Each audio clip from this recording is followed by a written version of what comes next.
Welcome back to my channel.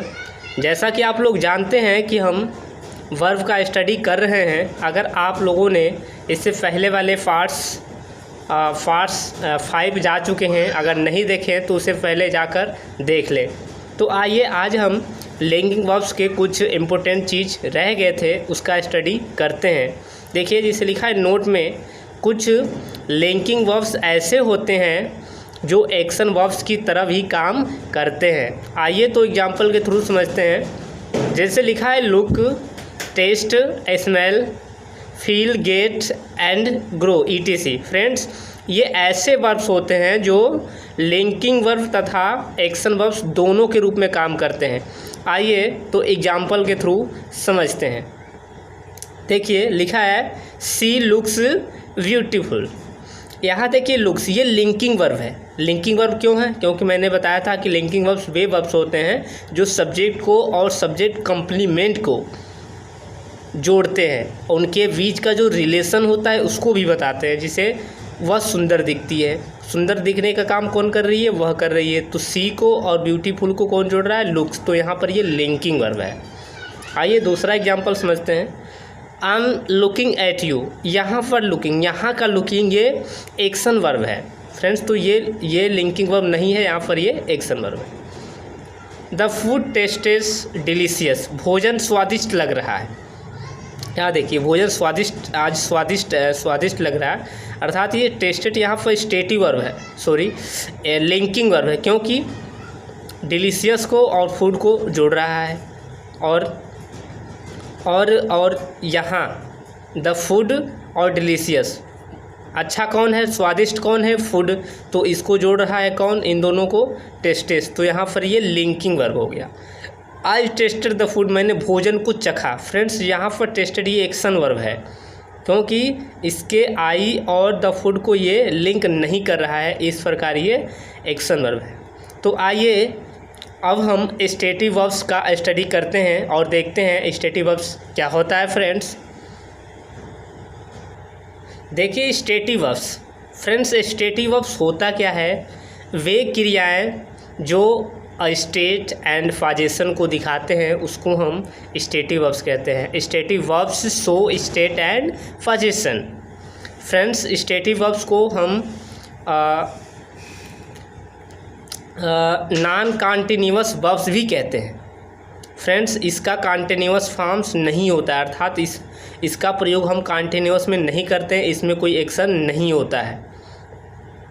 तो आइए देखते हैं इसके अंतर्गत कौन कौन से वर्ब्स आते हैं।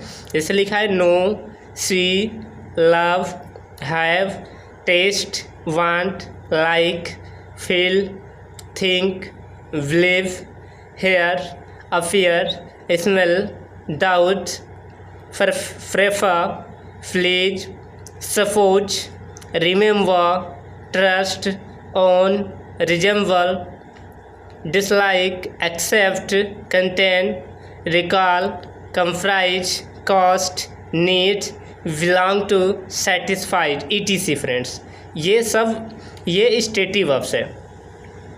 आइए फ्रेंड्स, जैसा कि मैं पहले ही बता दिया हूँ आप लोगों को कि स्टेटिव वर्ब्स ऐसे वर्ब्स होते हैं जो स्टेट और पोजीशन को दिखाते हैं, और स्टेटिव वर्ब्स का प्रयोग हम कॉन्टिन्यूअस में नहीं करते हैं, इसका कॉन्टिन्यूअस नहीं होता है। लेकिन कुछ वर्ब्स ऐसे होते हैं जिनका प्रयोग कॉन्टिन्यूअस में किया जा सकता है।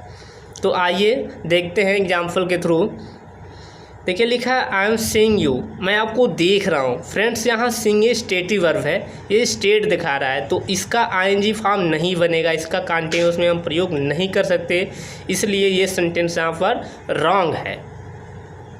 आइए दूसरा एग्जाम्पल देखते हैं। आई सी यू, मैं आपको देख रहा हूँ या मैं आपको देखता हूँ। यहाँ ये सेंटेंस करेक्ट है, क्योंकि इसका प्रयोग सिंपल इंडेफिनिट में हुआ है। तो याद रखिएगा फ्रेंड्स कि स्टेटिव वर्ब्स का प्रयोग हम कॉन्टिन्यूअस में न करके बल्कि सिंपल प्रेजेंट में करते हैं। आइए दूसरा एग्जांपल देखते हैं। आई एम नोइंग यू, मैं आपको जान रहा हूँ। फ्रेंड्स ये सेंटेंस गलत है, क्योंकि नो एक स्टेटिव वर्ब है, ये स्थिति को दिखाता है और इसका प्रयोग हम कॉन्टिन्यूअस में नहीं कर सकते। हाँ, कुछ बातें याद रखने वाली हैं। अगर स्टेटिव वर्ब्स का प्रयोग हम एज जिरंड और पार्टिसिपल के रूप में करें तो इसका यूज करेक्ट होगा फ्रेंड्स। केवल कंटिन्यूअस फॉर्म में ही इसका गलत होगा। तो आई एम नोइंग यू ये गलत है एंड आई नो यू ये करेक्ट है फ्रेंड्स। तो आइए कुछ और एग्जाम्पल देखते हैं। देखिए नोट में दिया हुआ है कुछ वर्ब्स का प्रयोग कंटीन्यूअस टेंस में होता है परंतु उसका अर्थ बदल जाता है। कहने का मतलब ये है गाइज कि कुछ वर्ब्स ऐसे होते हैं जिनके दो दो अर्थ निकलते हैं, मीनिंग निकलते हैं। तो यहाँ एग्जाम्पल के रूप में ले लिया जाए, जैसे सी ले लेते हैं फ्रेंड्स। सी वर्ब, सी माने देखना भी होता है और सी माने मिलना भी होता है। बट अगर सी देखने के रूप में हुआ है, देखने के मीनिंग में अगर मैं प्रयोग किया जाए तो इसका आईएनजी नहीं बन सकता और इसका प्रयोग मिलने के अर्थ में किया जाए तो करेक्ट है फ्रेंड्स। आइए तो एग्जाम्पल के थ्रू समझते हैं और देखते हैं। I am seeing you friends, यहाँ देखिए आई एम सीइंग मैं आपको देख रहा हूँ। यहाँ ये सीइंग गलत है क्योंकि इसका प्रयोग देखने के रूप में हुआ है, तो देखने के रूप में सी का प्रयोग गलत है। But I am seeing you tomorrow, मैं आपसे कल मिल रहा हूँ। मिलने के अर्थ में सीइंग का प्रयोग कंटिन्यूअस में किया जा सकता है। यहाँ पर ये सेंटेंस करेक्ट है बट ये वाला गलत है। I am having a pen, मैं कलम रख रहा हूँ। फ्रेंड्स यहाँ ये फाजेशन दिखा रहा है हैविंग, और इस सिचुएशन में इसका आईएनजी नहीं बनेगा बल्कि सिंपल प्रेजेंट में से बनना चाहिए था और ये कंटिन्यूअस में बना हुआ है। इस प्रकार ये सेंटेंस रॉन्ग है। आई एम हैविंग टी ये सेंटेंस सही है अगर हैव का प्रयोग रखने के सिवाय अन्य अर्थों में किया जाए तो इसका आईएनजी फॉर्म करेक्ट होगा गाइज। आइए कुछ और एग्जाम्पल देखते हैं। Let's see some more examples.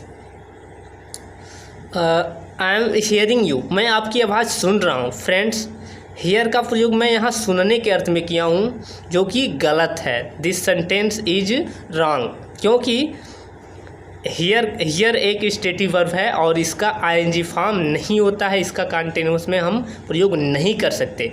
सुनने के अर्थ में हाँ, इसका प्रयोग सुनवाई करने के अर्थ में हम कर सकते हैं फ्रेंड्स। जैसे कि लिखा है द जज इज हियरिंग द केस, यहाँ हियर का सुनवाई करने के अर्थ में किया गया है प्रयोग, तो ये सेंटेंस करेक्ट है फ्रेंड्स। आई होप आप लोगों को समझ में आया होगा फ्रेंड्स। अगर वीडियो अच्छा लगा हो तो लाइक सब्सक्राइब शेयर ज़रूर करें।